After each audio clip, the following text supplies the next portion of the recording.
ibadah live streaming di Gereja Sidang Jemaat Allah. Tetap ikutin ya, Tuhan Yesus memberkati.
Berikan kekuatan bagi kami, Bapa, agar kami tetap bertahan di dalam kesulitan-kesulitan di akhir zaman ini.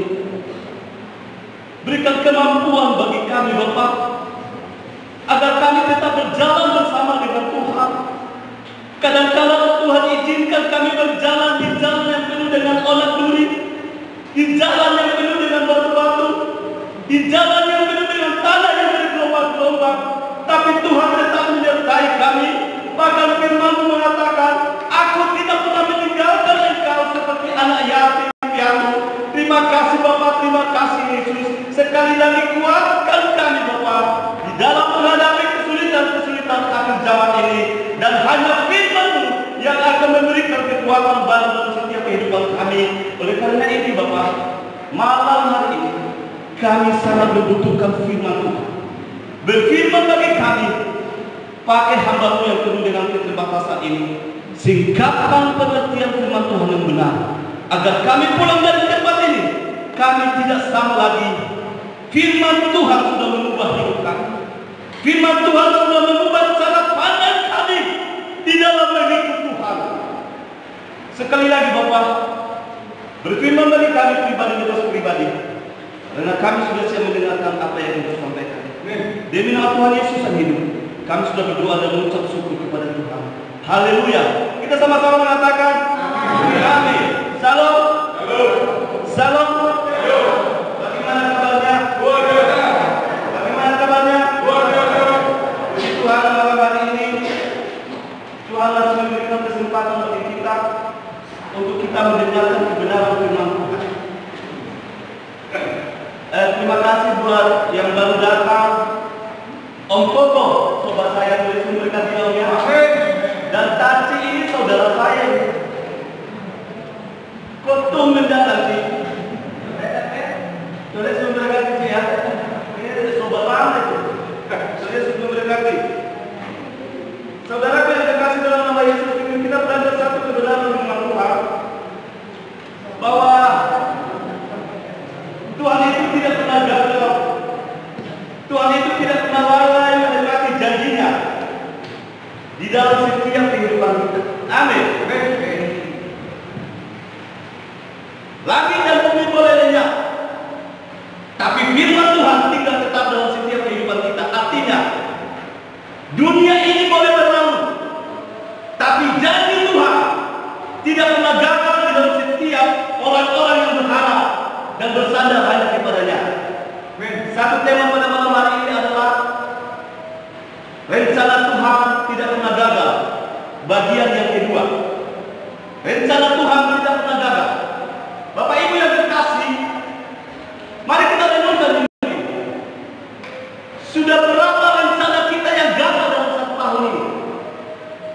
Mungkin tidak pernah terhitung. Sudah kita membuat jadwal, sudah kita membuat program. Akibat pandemi, semuanya batal. Sering sekali saya katakan bagi kita, janji saudara yang gagal, rencana saudara yang gagal, rencana saya yang gagal, tapi rencana Tuhan tidak pernah gagal di dalam setiap kehidupan kita. Bahkan firman Tuhan mengatakan rancanganku bukan rancangan kecelakaan, tapi rancangan yang penuh dengan pengharapan. Amin. Sekali lagi, rencana Tuhan tidak pernah gagal di dalam setiap kehidupan kita. Beri tepuk tangan untuk Tuhan. Amin.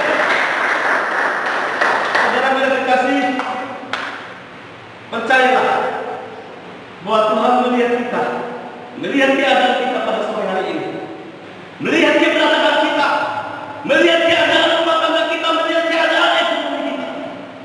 Kalau kita setia sungguh-sungguh kepadanya, maka kita seperti Ayub. Tuhan pasti akan memberikan 2 kali lipat. Malam hari ini kita belajar dalam kitab Ayub, Ayub 2 ayat yang ke-7. Ayub pasal 2.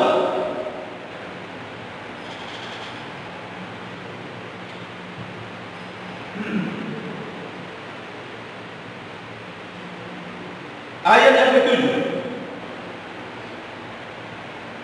Sudah dapat semua? Mari kita baca ayat yang ke-7. Sama-sama 3, 2, 1. Kemudian iblis pergi dari hadapan Tuhan, lalu ditimpa dengan batang yang busuk dari telapak kakinya sampai ke batu kepala. Lalu Ayub mengambil sekeping beling untuk menggaruk-garuk badannya sambil duduk di tengah-tengah abu. Ayat 9. Maka berkatalah istrinya kepadanya, masih bertekulkah engkau dalam kesalehanmu? Kutukilah Allahmu dan matilah. Ayat yang ke-10 sama-sama. Tetapi jawab Ayub kepadanya, engkau berbicara seperti perempuan gila. Apakah kita mau menerima yang baik dari Allah, tetapi tidak mau menerima yang buruk? Dalam kesemuanya itu, Ayub tidak berbuat dosa dengan bibirnya. Saudara yang terkasih, kita sudah belajar minggu kemarin dan habisnya Ayub di pasal pertama bahwa Ayub itu adalah orang yang jujur. Ayub itu adalah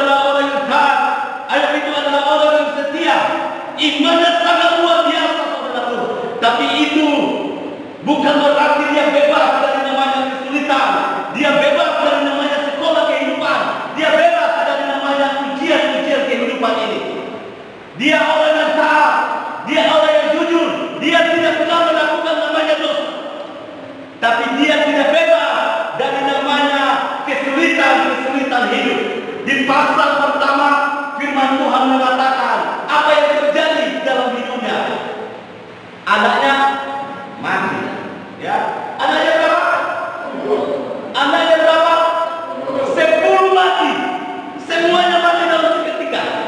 Anak-anak Ayub ini mabuk-mabuk minum di rumah saudara-saudaranya, dan pada saat itu banyak terjadi bencana dalam seketika. Mati semuanya. Dan yang kedua apa? Dia adalah orang yang paling sukses. Dia adalah orang yang paling kaya. Kambing domba ribuan, ratusan ribu banyaknya. Saya pikir-pikir mengapa ini Ayub ini begitu sukses dalam usahanya, sukses di dalam rumah tangga, sukses juga di dalam karir, di dalam segala sesuatu yang dia lakukan sukses. Ternyata karena dia taat kepada Tuhan, karena dia setia kepada Tuhan, karena dia tidak pernah melakukan namanya dosa. Sekarang saya katakan, bukan yang panjang tangan Tuhan untuk menolong, bukan yang panjang telinganya, bukan yang tajam telinganya untuk mendengarkan semua doa, tapi yang menjadi penghambat itu adalah dosa dan perbuatan kita setiap hari. Ayub tidak pernah melakukan namanya dosa, sehingga dia sangat sukses di tanah Uz pada saat itu. Tapi walaupun dia sukses, Tuhan ambil semuanya, Tuhan ambil semuanya, Tuhan ambil semuanya, sehingga lanjutan di pasal yang kedua, Bu, apa yang terjadi? Belum selesai ternyata masalah Ayub. Amin. Tuhan proses Ayub sedemikian rupa, Tuhan uji Ayub sedemikian rupa. Di pasal yang pertama semuanya anaknya mati, ekonominya hancur. Tapi coba perhatikan baik-baik, di pasal yang kedua masih berkelanjutan masalah Ayub. Masalahnya apa di situ? Sudah kita baca. Apa? Apa tadi? Mbak Vera biasanya baca. Apa tadi? Ayub 2 ayat ke-7. Kemudian iblis terbit dari hadapan Tuhan lalu ditimpakannya apa? Ayub dengan bara yang busuk dan telapak kakinya sampai ke kepala dan sampai ke ujung. Saudaraku, belum sampai di situ proses Tuhan yang mengizinkan kepada Ayub dari ujung kepala sampai ke ujung kaki mengalami penyakit busuk, kudis, bolong. Dan belum sampai di situ Tuhan menguji dia. Tuhan uji. Sudah mati anak, ekonomi hancur, dia mengalami penyakit, dan belum sampai di situ Tuhan menguji dia. Di ayat selanjutnya mengatakan apa, saudara? Istrinya. Nah, waktu anaknya mati, istrinya tidak komen. Waktu hancur ekonominya, istrinya tidak komen. Waktu dia mengalami penyakit, baru istrinya komen. Apa kata istrinya? Hah? Hei Ayub, mati ya kamu, dan tutupilah kamu. Jangan kita tiru kelakuan istrinya Ayub. Ibu-ibu di sini yang sudah hadir, Pak, kalau suami kita merasa kehilangan pekerjaan, jangan kita marahi. Kalau suami kita pulang kerja, jangan kita suruh nyempel cuci torat-torat. Kalau suami kita baru di PHK dari pekerjaan, harus kita ngomong begini, Pak, saya yakin dan percaya bulan depan Papa pasti dapat kerja. Jangan kita seperti Ayub, suami sudah sampai kerja, pekerjaan juga sudah tidak ada, lalu kita ngomong, mati. Lama ini sudah Ayub, ya. Istri itu harus sebagai penolong, istri itu sebagai penguat. Saudaraku, kalau saya punya masalah dalam pelayanan, dalam rumah tangga istri saya,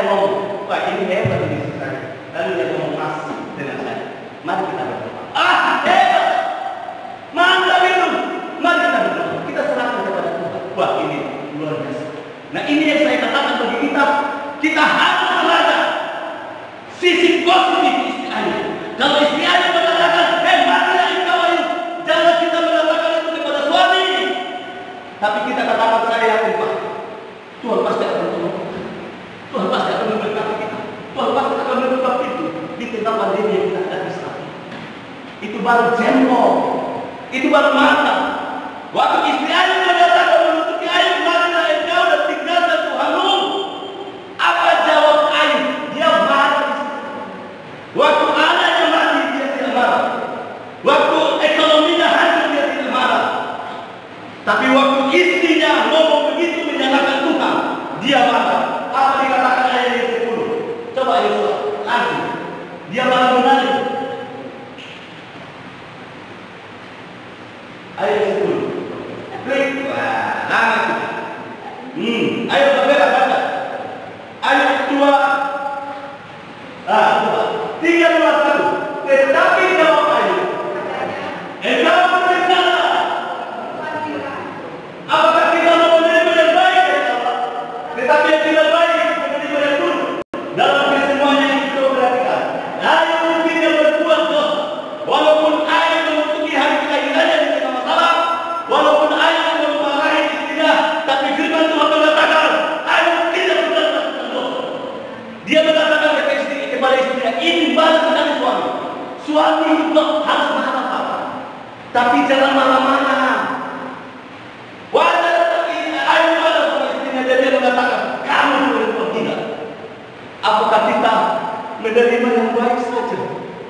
Apakah kita hanya menerima kesehatan, menerima berkat-berkat Tuhan, menerima pertolongan Tuhan, tapi kita tidak menerima yang baik, kita tidak menerima yang buruk? Kita belajar hari ini, saudara. Saya tidak percaya kita pulang dari tempat ini. Firman Tuhan memotongkan hidup kita. Firman Tuhan akan menghidup kita dan menolong kita. Sebagai hamba Tuhan, saya ingatkan sama kita, di tengah pandemi ini, kalau Tuhan izinkan krisis ekonomi, kita harus terima. Kalau Tuhan izinkan kita sakit di tengah corona, kita harus terima. Kalau Tuhan izinkan kebangkrutan usaha kita, kita harus terima. Kalau Tuhan izinkan masalah di dalam rumah tangga, kita harus terima. Mengapa? Karena firman Tuhan sudah jelas, mengucap syukur dalam segala sesuatu. Karena itu yang Tuhan inginkan. Dengan kata lain, jangan hanya berkat Tuhan lalu kita mengucap.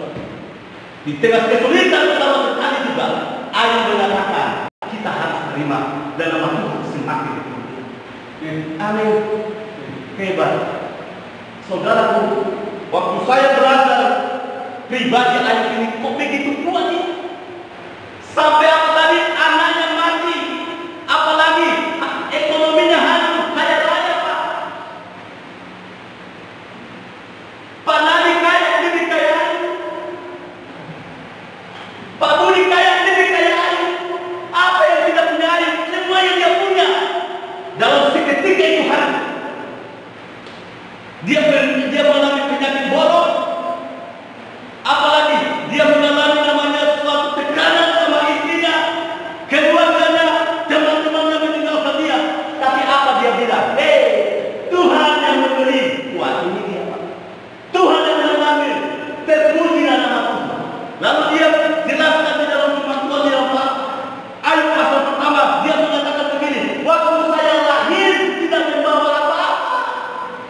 Waktu pulang dari, waktu kembali dari tadi, ibuku saya tidak membawa apa. Terpujilah namamu di atas segala-galanya. Luar biasa saudara. Dia tahu Pak, waktu dia lahir dia tidak membawa apa. Waktu dia mati dia tidak membawa apa. Kalau dia punya anak, kalau dia punya istri, kalau dia punya harta, kalau dia sukses, itu hanya titipan bagi Ayub. Saudara tidak terkasih, pernah saya pakai ilustrasi ini. Mengapa sih hidup Ayub begitu kuat menghadapi masalah ini? Pernah tidak saudara melihat tukang parkir? Siapa pernah tukang parkir? Yosua pernah, tukang parkir pernah. Pernah wah yang mana nggak pernah? Kalau 17 Agustus makanya tukang parkir. Coba perhatikan ya. Bagi saya yang paling tenang hidup ini adalah tukang parkir. Mobil banyak, mereka bagus-bagus. Sepeda banyak, sepeda mereka bagus-bagus, tapi tidak sombong. Dalam seketika juga mobil yang bagus-bagus itu hilang satu persatu. Dia tidak sedih. Mobil banyak, tidak sombong. Mobil tidak ada, tidak sedih. Apa rahasianya? Karena dia merasa hanya dimiliki, bukan dimiliki. Kalau apa yang kita miliki, kita merasa memiliki, siap-siap untuk hilang. Kehilangan, dan kalau kehilangan itu sangat rasanya, aneh.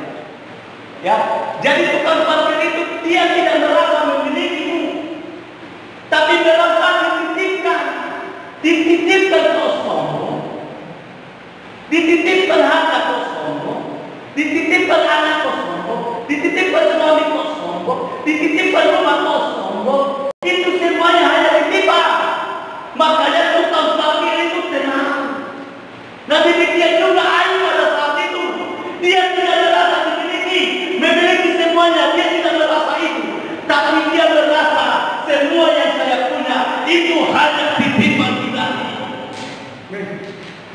Amin. Kita lahir tidak membawa apa-apa. Kita mati juga tidak membawa apa.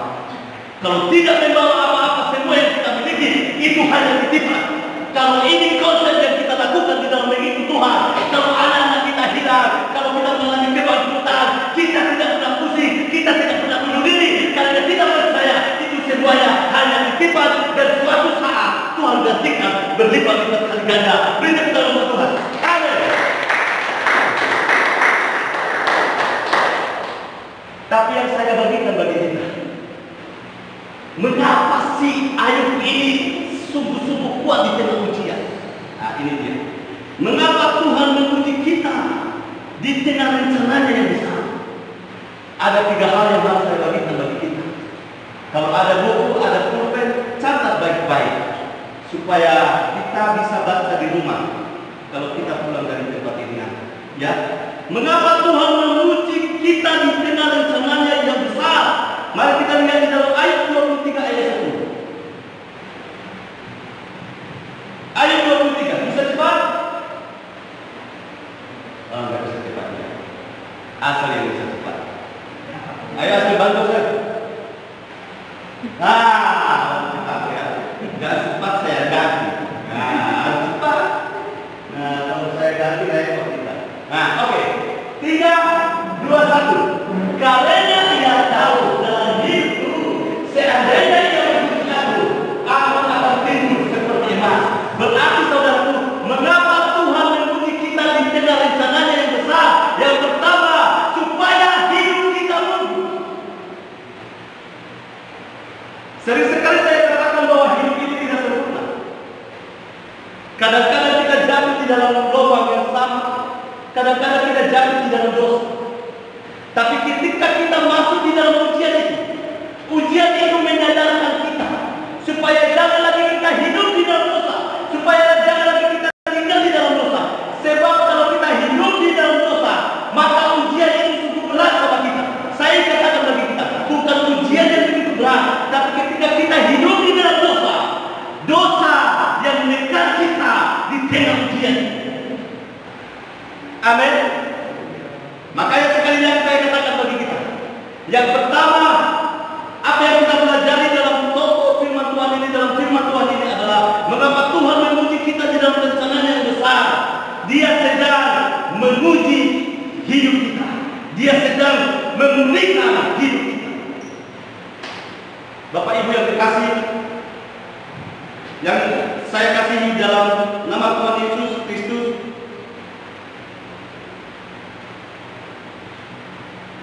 kami akan mendengar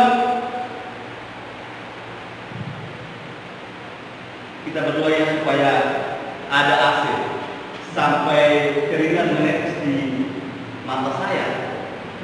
Pidis banget. Jadi yang pertama sekali lagi, ujian itu membuat kita semakin murni. Ayo bilang apa? Tadinya aku mendengar engkau dari kata orang saja, lalu saya berpikir, ayo mendengar Tuhan dari kata orang, tapi imannya semakin luar biasa. Hidupnya dibuktikan oleh Tuhan. Lalu dia mengatakan, hari ini saya melihat kemuliaan Tuhan. Dengan kata lain, ayo mengatakan, Tuhan, dulu saya melayani tapi masih ada yang belum. Dulu saya mengabdi kepadamu masih ada yang belum. Dulu saya berikan persembahan berpuluhan ucapan syukur masih ada yang belum. Dulu saya melayani engkau waktu saya buat Tuhan masih ada yang belum. Justru di tengah ujian ini saya semakin dekat dan saya melihat cara Tuhan yang luar biasa dalam setiap kehidupan saya, dan saya tahu di tengah ujian ini Tuhan memulihkan hidup saya, dan bukan hanya Tuhan memulihkan hidup saya, rencana-Mu tidak pernah gagal dalam setiap kehidupan saya. Amin. Amin. Tuhan ingin memulihkan hidup kita. Makanya Petrus mengatakan begini, saudaraku, di dalam 1 Petrus 4 ayat 12. 1 Petrus 4 ayat 12, saya baca bagi kita. Saudara-saudara yang kekasih, janganlah kamu heran akan nyala api siksaan yang datang kepadamu sebagai ujian, seolah-olah ada sesuatu yang luar biasa terhadap di atas kamu. Sebaliknya bersukacitalah sesuai dengan bagian yang kamu dapat dalam penderitaan Kristus, supaya kamu juga beroleh bergembira dan bersukacita pada waktu Ia menyatakan kemuliaannya. Di situ ada kalimat terakhir, bergembiralah dan bersukacitalah pada waktu Ia menyatakan kemuliaannya. Dengan kata lain, saudaraku, bahwa Tuhan menyatakan kemuliaannya kepada orang-orang yang hidup. Mungkin saudara mengatakan begini, saya sudah berdoa, tapi mengapa Tuhan belum menjawab doa saya? Mungkin saudara mengatakan begini, saya sudah melayani Tuhan, saya sudah berbakti kepada Tuhan, saya baru pagi-pagi saya mengadakan perjamuan kudus di rumah tangga, membangun besma di dalam rumah tangga. Tapi mengapa Tuhan masih belum memulihkan rumah tangga saya? Saya sudah berpuasa, saya sudah berbakti kepada Tuhan. Saudara yang kekasih, sebagai anak Tuhan, memang seharusnya kita beribadah, memang seharusnya kita berdoa, memang seharusnya kita setia kepada Tuhan. Tapi mengapa Tuhan belum menolong kita? Mengapa Tuhan belum memberkati kita? Saudaraku, saya katakan bagi kita, Dia mau memulihkan hidup kita. Sebelum hidup kita dimulihkan, sebelum pikiran kita dimulihkan, sebelum hati saya dimulihkan, Dia mau hidup. Dia mau hidup. Dia mau hidup. Dan ketika Tuhan melihat bahwa kita murni, maka kemurnian itulah yang menarik berkat dan pertolongan Tuhan terjadi dalam kehidupan kita. Amin. Berarti saudaraku yang kekasih, yang pertama, mengapa Tuhan menguji kita di tengah rencananya yang besar? Yang pertama, supaya hidup kita murni. Sekali lagi, kalau Dia melihat kita belum murni, hati kita belum murni, Dia uji dulu. Dia uji dulu. Dia uji dulu. Dan ujiannya, saudara, minta ampun sakit sampai kita menangis. Tapi firman Tuhan mengatakan, mata orang benar Tuhan ampun di dalam kehidupan. Jangan tahu kalau Tuhan menguji kita. Kalau Dia melihat kita murni, Pak, Dia melihat hati kita murni dalam pelayanan, Dia melihat hati kita murni di dalam begitu, Pak, maka kemurnian itu sekali lagi yang menarik berkat-berkat Tuhan terjadi dalam setiap kehidupan. Amin. Amin. Dan yang kedua, jangan lama-lama. Di tengah COVID ini hanya 1 jam lebih setengah kita melayani. Dan yang kedua, coba kita lihat, mengapa Tuhan menguji kita di tengah rencananya yang besar? Di dalam 1 Korintus 3 ayat yang kedua.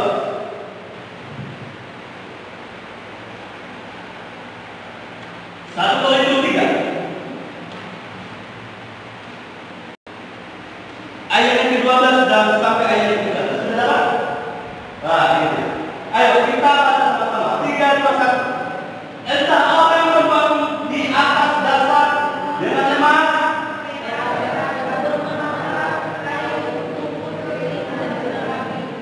Sekali kelar pekerjaan masing-masing, orang akan nampak. Karena hari Tuhan akan menyatakannya, sebab ia akan nampak dengan apa? Api. Dan bagaimana pekerjaan masing-masing, orang akan diuji oleh api. Jadi saudara yang terkasih dalam nama Yesus Kristus, mengapa Tuhan menguji kita di tengah rencananya yang besar? Yang kedua saya kata di sini, karena ujian itu menyatakan siapa kita. Orang tidak bisa menilai kita, gembala tidak bisa menilai kita, tapi yang menilai kita ketika kita masuk di dalam ujian itu. Firman Tuhan mengatakan di dalam 1 Korintus itu, apakah kita seperti emas? Apakah kita seperti perak? Apa kita seperti perunggu? Benar ya? Atau ketika kita diuji, apakah kita seperti kayu? Apakah kita seperti jerami? Saya ingin tanya sama kita dulu. Jerami sama kayu kalau dibakar jadi apa? Pasir. Gimana? Kalau dibakar apa? Kalau jerami dibakar, kayu dibakar jadi apa? Mas Andre? Jadi apa? Nah, kalau emas dibakar jadi apa? Mas Andre? Hah? Itu dia. Nah, kebenaran firman Tuhan mengatakan jelas supaya kita dimengerti bahwa ketika Tuhan menguji kita, supaya ujian itu menyatakan siapa kita. Apakah kita seperti jerami dan apa kita seperti emas? Ketahuan di dalam ujian. Ketika Tuhan menguji kita, maka kita bersungguh-sungguh, kita menyalahkan istri suami, kita menyalahkan anak-anak, kita komplain sama Tuhan. Mengapa Tuhan memberkati saya? Maka saya ingin katakan jelas siapa kita. Siapa kita? Jerami. Tapi kalau kita mengucap syukur, kita semakin setia dengan ujian, kita semakin menuntut berdoa kepada Tuhan. Jelas siapa kita? Emas. Amin. Nah, siapa kita? Ditentukan ketika kita masuk di dalam ujian. Ketika kita dibakar, maka kalau tidak jerami adalah emas. Dan saya yakin dan percaya semuanya yang ada di tempat ini adalah emas yang murni. Beri tepuk tangan Tuhan. Amin. Pak, saudara yang dikasih, ibu yang saya cintai, saudara-saudara anak-anak muda yang saya kagumi, siapa kita? Ketika kita datang ke gereja, orang tahu kalau kita orang Kristen. Amin. Tapi siapa kita yang sebenarnya? Ketika kita di dalam tekanan yang hebat, di dalam masalah yang hebat, kita memberi, kita menghibur orang lain. Di dalam kesulitan yang hebat, kita masih menolong orang lain. Orang kata apa? Orang ini bukan hanya datang kepada Tuhan. Orang ini bukan hanya melayani Tuhan. Tapi firman yang dia lakukan, firman yang dia dengar, dia lakukan dalam kehidupan hari besar. Amin. Orang susah melihat kemuliaan Tuhan ketika kita beribadah. Tapi orang tahu siapa kita ketika kita diuji oleh Tuhan. Ketika kita diuji oleh Tuhan, kita masih mengucap syukur kepada Tuhan. Maka orang mengatakan, orang ini luar biasa. Kemuliaan Tuhan nyata dalam kehidupan. Jadi siapa kita? Ditentukan itu ketika kita masuk dalam dapur ujian. Dan saya yakin dan percaya setiap kita punya ujian masing-masing. Bapak Ibu yang terkasih dalam nama Yesus Kristus, sering sekali saya katakan bagi kita bahwa waktu tahun kedua, bagaimana Tuhan memproses hidup saya. Tapi saya yakin dan percaya, waktu saya berpikir pada saat itu rencana Tuhan tidak, rencana Tuhan gagal dalam hidup saya. Ada di sini engkau, ya. Waktu Tuhan menguji saya, luar biasa. Sampai saya 3 hari di rumah engkau lagi. Begitu sakit hidup dalam ujian. Masalah bertubi-tubi, Pak. Kesulitan ekonomi. Saya lari di rumah engkau. 3 hari 3 malam di sana. Saya udah kuat lagi. Dan saya berpikir, rencana Tuhan sudah datang dalam hidup saya. Ternyata saudara, di tengah ujian itu baru sadar siapa saya sebenarnya. Dan saya minta ampun sama Tuhan. Tuhan tolong ampuni saya. Berikan kekuatan sama saya. Sehingga saya bangkit lagi dan mau melayani Tuhan. Bapak Ibu yang dikasih dalam nama Yesus Kristus. Ujian itu membuat kita semakin dekat kepada Tuhan. Amin. Cintailah Tuhan. Serahkan hidupmu kepada Tuhan. Maka saya juga percaya di balik ujian itu ada maksud Tuhan yang Tuhan nyatakan dalam setiap kehidupan ini. Dan yang terakhir, mari kita lihat ayat 1. Ayat 1, ayat yang ke-3.